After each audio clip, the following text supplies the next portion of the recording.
میرے بھائی سب سے پہلے اس کی دلیل دینے سے پہلے میں آپ کو حضرت عثمان غنی رضی اللہ عنہ کی شان اور مقام و مرتبہ تھوڑا سا بیان کروں گا تاکہ لوگوں کو سمجھنے میں آسانی ہو کہ کتنی بڑی شخصیت کا ذکر ہو رہا ہے اور ان کے ساتھ کیا ہوا. ٹھیک ہے نا. جیسے ہم واقعہ کربلا بیان کرنے سے پہلے امام حسن اور امام حسین رضی اللہ عنہ کی شان بیان کرتے ہیں, بالکل اسی طرح سے یہ واقعہ بیان کرنے سے پہلے میں حضرت عثمان غنی رضی اللہ عنہ کی تھوڑی شان بیان کروں گا. حدیث مبارکہ میں ان کی کیا شان ہے, نبی پاک صلی اللہ علیہ وسلم نے ان کے بارے میں کیا کیا پیشن گوئیاں کی ہیں, آپ پہلے سنیں. پھر شارٹ میں ان شارٹ بیان کرتا ہوں کہ ایک طویل حدیث ہے, بخاری کی حدیث ہے کہ نبی پاک صلی اللہ علیہ وسلم ایک باغ میں موجود تھے حضرت ابو موسیٰ اشعری رضی اللہ تعالیٰ عنہ کے ساتھ. تو ایک شخص آئے باغ میں, باغ کے دروازے پہ ایک شخص آئے. نبی پاک صلی اللہ علیہ وسلم نے فرمایا کہ جو شخص آئے ان کو جنت کی بشارت دو اور ان کو باغ میں آنے کی اجازت دو. تو حضرت ابو موسیٰ اشعری رضی اللہ تعالیٰ عنہ نے انہیں باغ میں بلایا اور انہیں جنت کی بشارت سنا دی. پھر آئے ابو بکر صدیق رضی اللہ عنہ کے بعد عمر فاروق رضی اللہ عنہ آئے, ان کے ساتھ بھی یہی معاملہ ہوا. نبی پاک صلی اللہ علیہ وسلم نے فرمایا آپ جو شخص آئے اس کو جنت کی بشارت دو اور بلا لو, اندر بلا لو. تیسرے نمبر پہ جو شخص آئے وہ حضرت عثمان غنی رضی اللہ عنہ تھے. ان کو بھی نبی پاک صلی اللہ علیہ وسلم نے فرمایا کہ ان کو جنت کی بشارت دو, لیکن ان الفاظ کے ساتھ. نبی پاک صلی اللہ علیہ وسلم نے ارشاد فرمایا کہ ان کو جنت کی بشارت دو ان مصائب اور آزمائشوں کے بعد جو انہیں بعد میں جن سے ان کا واسطہ پڑے گا. ٹھیک ہے. اس پر حضرت عثمان غنی رضی اللہ عنہ نے جب یہ بشارت سنی تو اس پر الحمدللہ کی ثنا پڑھی, شکر ادا کیا اللہ پاک. ٹھیک ہے. اچھا, دوسری حدیث کہ جب غزوہ تبوک ہوئی تو اس وقت بھی نبی پاک صلی اللہ علیہ وسلم نے فرمایا کہ کون مسلمانوں کے لشکر کو جو ہے نا سامان سے لیس دے گا. تو حضرت عثمان غنی رضی اللہ عنہ نے سامان مہیا کیا. تو اس پر نبی پاک صلی اللہ علیہ وسلم نے ان کو بشارت دی کہ جو اس لشکر کو سامان سے لیس کرے گا اس کے لیے جنت کی بشارت. پھر اسی حدیث میں نبی پاک صلی اللہ علیہ وسلم نے فرمایا جو مسلمانوں کے لیے کنواں کھدوا دے گا اس کو جنت کی بشارت. حضرت عثمان غنی رضی اللہ عنہ نے وہ کنواں کھدوا کے دیا. تیسری نمبر پہ یہ دونوں حدیث میں نے بیان کی, یہ صحیح بخاری کی حدیث ہے. اب مستدرک الحاکم کی حدیث بھی سن لیا. مستدرک الحاکم میں صحیح سند کے ساتھ حدیث موجود ہے کہ نبی پاک صلی اللہ علیہ وسلم سے ایک صحابی رسول نے پوچھا کہ کیا جنت میں بجلی چمکے گی؟ تو رسول اللہ صلی اللہ علیہ وسلم نے فرمایا جی ہاں بالکل چمکے گی. پوچھا صحابی رسول نے کب؟ نبی پاک صلی اللہ علیہ وسلم نے فرمایا جب عثمان ایک منزل سے دوسری منزل کی طرف منتقل ہوں گے تو جنت ان کے لیے روشن کر دی جائے گی.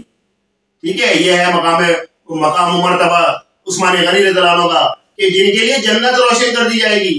اور آج جو ہے نا اسی عثمان کے لیے انجینئر صاحب زبان اختیار کرتے ہیں کہ انہوں نے مسلمانوں کے جو ہے نا مال کو ہڑپ کرنا شروع کر دیا, اپنے اقربا رشتہ داروں کو نوازنا شروع کر دیا, اور صحابہ کرام ان کی خلافت کی غلط پالیسیوں کی وجہ سے ان سے ناراض تھے. یہ ہے حال. جن کو جنت کی بشارت دنیا میں نبی پاک صلی اللہ علیہ وسلم نے دی, جن کے لیے جنت کو روشن کر دیا جائے گا, ان کے بارے میں یہ فرما رہے ہیں. سمجھ رہے ہیں عظیم بھائی؟ آگے سنیں. صحیح مسلم کی حدیث ہے. صحیح مسلم میں نبی پاک صلی اللہ علیہ وسلم, یہ میں شارٹ بتاتا ہوں آپ کو, پوری حدیث یہ نہیں بیان کروں گا کیونکہ وقت کم ہے. نبی پاک صلی اللہ علیہ وسلم نے فرمایا میں عثمان سے کیوں نہ شرم کروں جس سے فرشتے شرم کرتے ہیں. عثمان رضی اللہ عنہ سے فرشتے شرم کرتے ہیں, اور تم کہتے ہو کہ اسی عثمان نے اپنے رشتہ داروں کو نواز دیا. اف ہے تف ہے تم پر. آگے آپ سنیں. اچھا, اس کے بعد اب میں آپ کو وہ بات بتاتا ہوں جس کے بارے میں نبی پاک صلی اللہ علیہ وسلم کی پہلے سے بشارت تھی, یعنی شہادت عثمان. شہادت عثمان رضی اللہ تعالی عنہ کے بارے میں رسول اللہ صلی اللہ علیہ وسلم نے پہلے سے بشارت دے دی تھی. یہ حدیث میں آپ کو بیان کر رہا ہوں مستدرک للحاکم سے, اور یہ کئی کتابوں میں رقم ہے. یہ حدیث ابن ماجہ میں بھی رقم ہے. ٹھیک ہے نا. اور میں ابھی مستدرک للحاکم سے صحیح سند کے ساتھ یہ روایت پیش کرتا ہوں کہ حضرت عائشہ رضی اللہ تعالی عنہ بیان کرتی ہے کہ نبی اکرم صلی اللہ علیہ وسلم نے اپنی بیماری کے دوران ارشاد فرمایا میری یہ خواہش ہے کہ میرا کوئی صحابی میرے پاس موجود ہو. تو امی عائشہ رضی اللہ عنہ نے فرمایا کہ آپ کے کن صحابی رسول کو بلاؤں؟ ابو بکر کو بلاؤں رسول اللہ صلی اللہ علیہ وسلم نے فرمایا نہیں. فرمایا عمر کو بلاؤں؟ رسول اللہ صلی اللہ علیہ وسلم نے فرمایا نہیں. پھر پوچھا کہ آپ کے چچا کے بیٹے علی کو بلاؤں رضی اللہ تعالیٰ عنہ؟ فرمایا نہیں. پھر فرماتے عثمان کو بلاؤں؟ فرمایا نبی پاک صلی اللہ علیہ وسلم نے ہاں عثمان کو بلاؤ. پھر امی عائشہ رضی اللہ عنہ نے ان کو بلوا لیا. جب وہ آئے تو رسول اللہ صلی اللہ علیہ وسلم، امی عائشہ رضی اللہ عنہ فرماتی ہے کہ جب وہ آئے تو رسول اللہ صلی اللہ علیہ وسلم کے ساتھ بیٹھ کر بہت دیر تک باتیں کرتے رہے. پھر امی عائشہ رضی اللہ عنہ فرماتی ہیں کہ عثمان غنی رضی اللہ عنہ کے چہرے کے تاثرات تبدیل ہونا شروع ہو گئے اور پریشانی طاری ہونے لگی. امی عائشہ رضی اللہ عنہ فرماتی ہے کہ جب عثمان غنی رضی اللہ عنہ کے گھر کا محاصرہ کیا گیا اور ان کو قید کیا گیا تو حضرت عثمان غنی رضی اللہ عنہ نے فرمایا اللہ کے رسول نے مجھ سے یہ عہد لیا تھا کہ میں اس پر صبر کروں گا. اچھا پھر دوسری حدیث ہے مستدرک الحاکم میں، حضرت عثمان غنی رضی اللہ عنہ کا گھر کا جب محاصرہ کیا گیا صحابہ فرماتے ہیں کہ ہم نے ان سے پوچھا کہ آپ قتال نہیں کریں گے، یعنی آپ محاصرہ کرنے والوں کو جو باغی لوگ ہیں ان کو قتل نہیں کریں گے، ان کے خلاف جو ہے قتال نہیں کریں گے؟ تو حضرت عثمان غنی رضی اللہ عنہ نے کیا جواب دیا؟ اتنا پیارا جواب دیا. فرماتے ہیں کہ کیونکہ رسول اللہ صلی اللہ علیہ وسلم نے مجھے ایک عہد لیا تھا، مجھ سے ایک عہد لیا تھا، اس لیے میں صبر اختیار کروں گا، ان کے خلاف قتال نہیں کروں گا. اتنی بڑی بات ہے کہ شہید ہو گئے، شہید ہونا پسند کیا لیکن مسلمانوں کے خلاف تلوار اٹھانا بالکل نہیں پسند کیا. یہ ہے ان کا مقام و مرتبہ. اب میں آپ کو اس کے اوپر ایک اور بات بیان کرتا ہوں. دیکھیں کتنی یہ بات تھوڑی تلخ ہے، لیکن تلخ بات جو ہے نا تھوڑی برداشت کرنی پڑے گی ہمیں.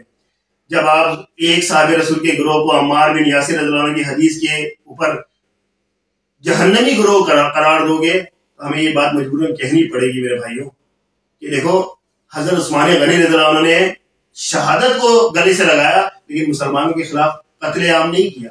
حالانکہ خلیفہ وقت تھے، خلیفہ تھے اس وقت، لشکر پہ لشکر موجود تھے. صحابہ کرام پوچھتے رہے بار بار، کئی روایات ہیں کہ صحابہ کرام نے حضرت حذیفہ رضی اللہ عنہ نے پوچھا، حضرت عامر رضی اللہ عنہ نے پوچھا کہ آپ ہمیں حکم دیں. انصار نے پوچھا کہ آپ ہمیں حکم دیں کہ ہم ان کو قتل کر دیں، ان کے خلاف جو ہے نا تلوار اٹھائیں. نہیں، عثمان غنی رضی اللہ عنہ نے فرمایا نہیں. کیوں؟ میں صبر کروں گا اس لیے کہ میرے رسول نے فرمایا، میرے نبی نے فرمایا کہ ایسے وقت پر تم صبر کرنا. یہاں نبی پاک صلی اللہ علیہ وسلم کے فرمان پر انہوں نے صبر کیا. اب ایک طرف تو حضرت عثمان غنی رضی اللہ عنہ کی شہادت ہے، شہید ہونا پسند کیا لیکن صبر کیا اور مسلمانوں کے خلاف تلوار نہیں اٹھائی. دوسری طرف حضرت علی رضی اللہ عنہ معذرت کے ساتھ، کیا حضرت علی رضی اللہ عنہ نے تلوار اٹھائی یا نہیں اٹھائی؟ عظیم بھائی سے سوال ہے، اور انجینئر سے بھی سوال ہے، اور انجینئر کے جتنے متبعین ہیں نا سب سے سوال ہے کہ بتاؤ کہ عثمان غنی رضی اللہ عنہ کے پر تم بھونکتے ہو جبکہ حضرت عثمان غنی رضی اللہ عنہ نے شہادت کو گلے لگایا لیکن مسلمانوں کا قتل عام نہیں کیا، اور یہی حضرت علی رضی اللہ تعالیٰ عنہ نے مسلمانوں کے خلاف قتل عام کیا، تلوار اٹھائی نا. میں آپ سے سوال کرتا ہوں کیونکہ آپ عظیم بھائی انجینئر صاحب کی نمائندگی کر رہے ہو اور آپ ان کے نقش قدم پر چلتے ہوئے عمار بن یاسر رضی اللہ تعالیٰ عنہ کی اس حدیث سے معاویہ رضی اللہ تعالیٰ عنہ کے گروہ کو باغی قرار دے رہے ہو اور جہنمی قرار دے رہے ہو.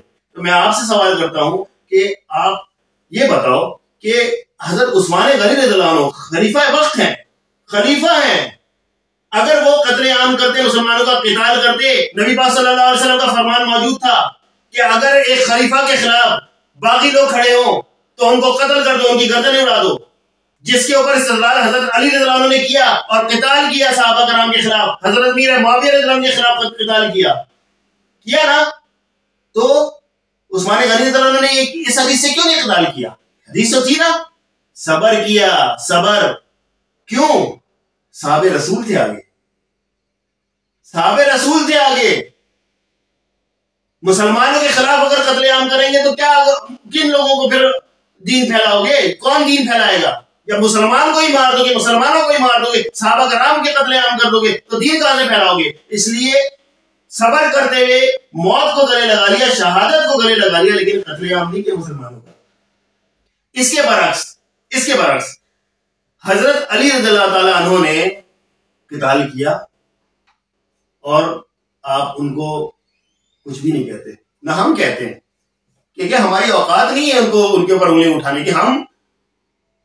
میں کہتا ہوں کہ صحابہ رسول نے جو جن رستوں پر چل کر اپنی چپلوں سے جو گرد ادھر پھینکی ہے نا، ہم اس کے بھی قابل نہیں ہیں، ہم اس کے بھی قابل نہیں ہیں، چاہے وہ معاویہ رضی اللہ تعالیٰ عنہ ہو یا پھر حضرت علی رضی اللہ عنہ ہو. یہ تو میں نے الزامی طور پر یہ آپ کو اعتراض پیش کیا ہے، یہ الزامی طور پر میں پیش کر رہا ہوں، وہ بھی مجبور ہوں میں بولنے پہ، کیونکہ مسلمانوں کی ضمیر کو جھنجھوڑوں تو میں کہ آج تم کو واقعہ کربلا یاد رہتا ہے، بالکل یاد رہنا چاہیے، ہم بھی یاد کرتے ہیں بے شک، لیکن تمہیں قتل عثمان یاد نہیں رہتا، شہادت عثمان یاد نہیں رہتا. افسوس کی بات ہے، تف ہے تم پر، تف ہے کہ تمہیں شہادت عثمان یاد نہیں رہتا. کیا منہ دکھاؤ گے اپنے رب کو کہ تم نے اہل بیت کی تو حمایت کی، لیکن اس عثمان کو چھوڑ دیا جس کے لیے نبی پاک صلی اللہ علیہ وسلم نے تم کو درجنوں بشارتیں دی، اور یہ تک بتایا کہ عثمان کو منافقین جو ہے نا ابھی تو تربائیں گے اس سے. یہ ابھی میں آگے بیان کرتا ہوں. تو میں عظیم بھائی سے سوال جو کر رہا تھا، عظیم بھائی بس 2 جملوں میں آپ جواب دیجیے گا کہ کیا آپ اس بات کو مانتے ہیں کہ حضرت عثمان غنی رضی اللہ عنہ نے قتال نہیں کیا مسلمانوں کے خلاف، حالانکہ خلیفہ وقت تھے، وہ بھی تو خلیفہ تھے، جیسے حضرت علی رضی اللہ عنہ خلیفہ تھے تو وہ بھی تو خلیفہ تھے، ان کا تو رائٹ تھا اور ان کے اوپر تو کوئی اعتراض بھی نہیں تھا. اس وقت کیا مجبوری تھی؟ کوئی مجبوری نہیں تھی نا، ان کا تو اعتراض ہی غلط تھا. جنہوں نے حضرت عثمان غنی رضی اللہ عنہ کے خلاف مہم چلائی خلافت سے اتارنے کی، ان کے پاس کوئی رائٹ نہیں تھا. نبی پاک صلی اللہ علیہ وسلم نے فرمایا کہ امیر کی اطاعت کرنا، چاہے اس کی شکل جو ہے نا کشمش کے دانے سے کی طرح چپٹی ہی کیوں نہ ہو، تب بھی تم اس کی اطاعت کرنا، امیر کی اطاعت کرنا. تو حدیث تو موجود تھی، اطاعت کی نہیں کی، بھول گئے اطاعت کرنا. ارے اطاعت تو دور کی بات ہے، تم نے ان کو شہید کر دیا، تم نے ان کو سرے عام گلا کاٹ دیا، ان کے ساتھ کیا کچھ نہیں ہوا، ان کی زوجہ محترمہ میں بری نگاہ ڈالی ہے بے غیرتوں نے، جنہوں نے شہید کیا، گندی نگاہ سے ان کو دیکھا. شرم سے ڈوب مرنے کا مقام ہے تم لوگوں کے اوپر. مجھے غصہ اس بات پہ آتا ہے کہ آج یہ امیر معاویہ رضی اللہ عنہ کو یاد رکھتے ہیں کہ انہوں نے یہ کیا، انہوں نے وہ کیا، یہ یاد نہیں رکھتا. یہ یاد نہیں رہتا تم کو، شرم سے ڈوب مرو تم لوگ کہ تم لوگوں کو یہ نہیں یاد رہتا کہ خلیفہ ثالث تیسرے خلیفہ کے ساتھ یہ ہوا، گھر میں گھس کر ان کو ذبح کر دیا. اور کس نے ذبح کیا ہے یہ تو بھی میں بتاؤں گا، یہ تو ابھی آگے آنے والا ہے. کون تھا وہ، کس نے ان کے خلاف سازشیں کی. بہت کڑوی گولیاں میرے بھائیوں، بہت کڑوی گولیاں ہیں. ابھی تو انجینئر نے تمہیں تصویر کا ایک رخ دکھایا ہے، دوسرا رخ تو میں تمہیں دکھاؤں گا، میں لے کر آؤں گا وہ دوسرا رخ جو تمہارے سامنے ابھی پیش ہوگا. پھر تم لوگ باتیں کرنا کہ حضرت عثمان غنی رضی اللہ عنہ کا قتل جو ہے نا وہ ناحق ہوا، یا جنگ جمل یا جنگ صفین ناحق ہوئی، پھر وہ پوچھوں گا تم سے. ٹھیک ہے، اب آگے آتے ہیں. عظیم بھائی آپ پہ قرض ہے میرا سوال، ٹھیک ہے.